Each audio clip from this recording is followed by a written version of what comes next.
ఓం శ్రీ గురుభ్యో నమః. సరస్వత్యై నమః.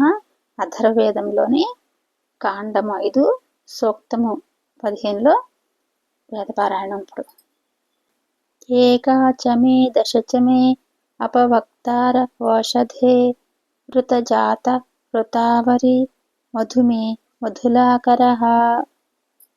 శ్లోకం 2. ద్వే చ మే వింశతిశ్చ మే అపవక్తార ఓషధే ఋతజాత ఋతావరి మధుమే మధులాకరః. 3వ శ్లోకం. తిస్రశ్చ మే త్రింశశ్చ మే అపవక్తార ఓషధే ఋతజాత ఋతావరి మధుమే మధులాకరః.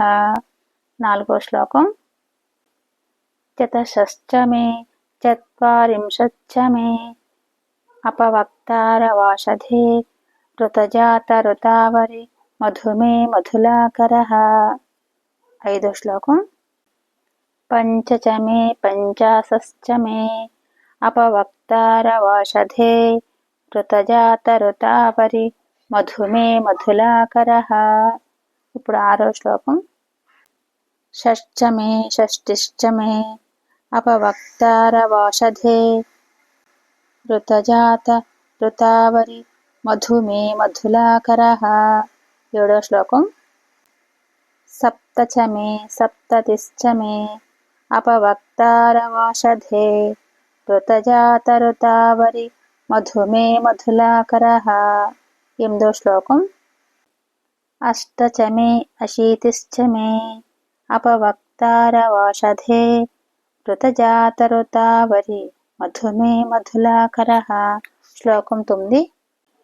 నవ చ మే నవతిశ్చ మే అపవక్తార ఓషధే ఋతజాత ఋతావరి మధుమే మధులాకరః. 10వ శ్లోకం.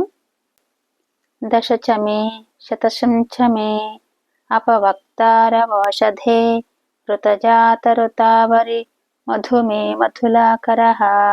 11వ శ్లోకం. శతం చ మే సహస్రం చ అపవక్తార ఓషధే ఋతజాత ఋతావరి మధుమే మధులాకరః.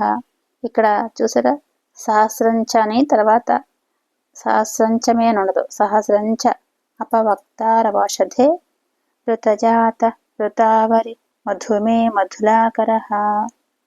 జస్ట్ ఫస్ట్ శ్లోకాలు వేరుగా ఉంటే తర్వాత సేమ్ ఒకటే అంతా.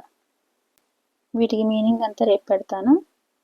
ఓం శ్రీ గురుభ్యో నమః. సర్వం శ్రీకృష్ణ.